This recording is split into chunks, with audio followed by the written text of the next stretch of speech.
عقل کے چور۔ حضرت سیدنا عبد الواحد بن یزید رحمۃ اللہ علیہ فرماتے ہیں، ایک مرتبہ میں ایک راہب کے پاس سے گزرا جو لوگوں سے الگ تھلگ اپنے صومعہ یعنی عبادت خانہ میں رہتا تھا۔ میں نے اس سے پوچھا، اے راہب، تو کس کی عبادت کرتا ہے؟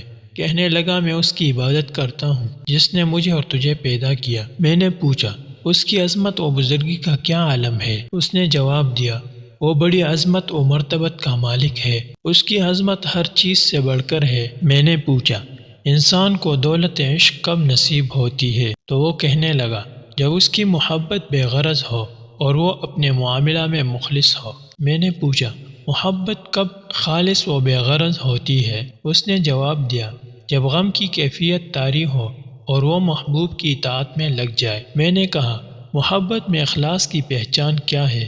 کہنے لگا، جب غم فرقت کے علاوہ کوئی اور غم نہ ہو۔ میں نے پوچھا، تم نے خلوت نشینی کو کیوں پسند کیا؟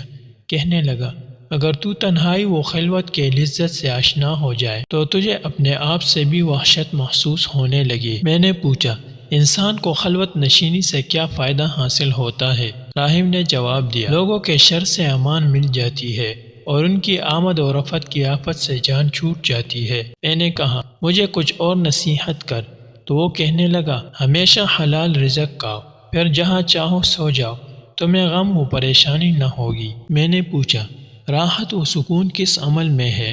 اس نے کہا، خلاف نفس کام کرنے میں۔ میں نے پوچھا، انسان کو راحت و سکون کب میسر آئے گا؟ تو وہ کہنے لگا، جب وہ جنت میں پہنچ جائے گا۔ میں نے پوچھا، اے راہب، تو نے دنیا سے تعلق توڑ کر اس صومعہ یعنی عبادت خانہ کو کیوں اختیار کر لیا؟ کہنے لگا، جو شخص زمین پر چلتا ہے وہ اوندے منہ گر جاتا ہے اور دنیا داروں کو ہر وقت چوروں کا خوف رہتا ہے۔ پس میں نے دنیا داروں سے تعلق ختم کر لیا اور دنیا کے فتنہ و فساد سے محفوظ رہنے کے لیے اپنے آپ کو اس ذات کے سپرد کر دیا جس کی بادشاہی زمین و آسمان میں ہے۔ دنیا دار لوگ عقل کے چور ہے، بس مجھے خوف ہوا کہ یہ میری عقل چرا لیں گے، اور حقیقی بات یہ ہے کہ جب انسان اپنے دل کو تمام خواہشات نفسانیہ اور برائیوں سے پاک کر لیتا ہے تو اس کے لیے زمین تنگ ہو جاتی ہے، پھر وہ آسمانوں کی طرف بلندی چاہتا ہے اور قرب الہی عز و جل کا متمنی ہو جاتا ہے، اور اس بات کو پسند کرتا ہے کہ ابھی فوراً اپنے مالک حقیقی عز و جل سے جا ملے۔ پھر میں نے اس سے پوچھا،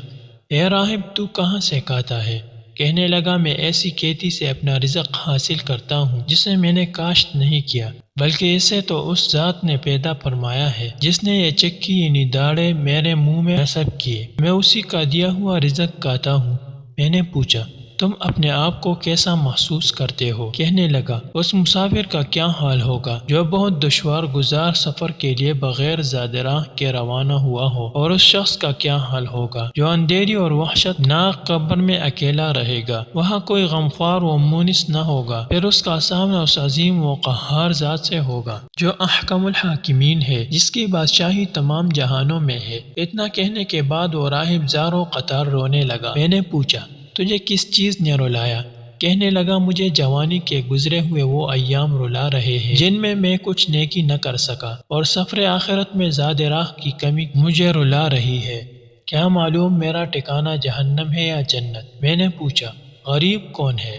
کہنے لگا، غریب اور قابل رحم وہ شخص نہیں جو روزی کے لیے شہر بشہر پھرے، بلکہ غریب اور قابل رحم تو وہ شخص ہے جو نیک ہو اور فاسقوں میں پھنس جائے۔ بار بار صرف زبان سے استغفار کرنا اور دل سے توبہ نہ کرنا تو جھوٹوں کا طریقہ ہے۔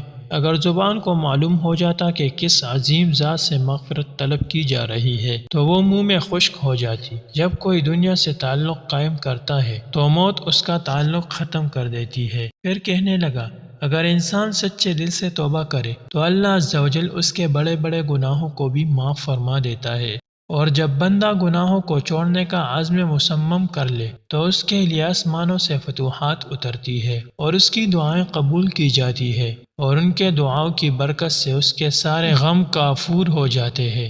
راہب کی حکمت بری باتیں سن کر میں نے اس سے کہا، میں تمہارے ساتھ رہنا چاہتا ہوں، کیا تم اس بات کو پسند کرو گے؟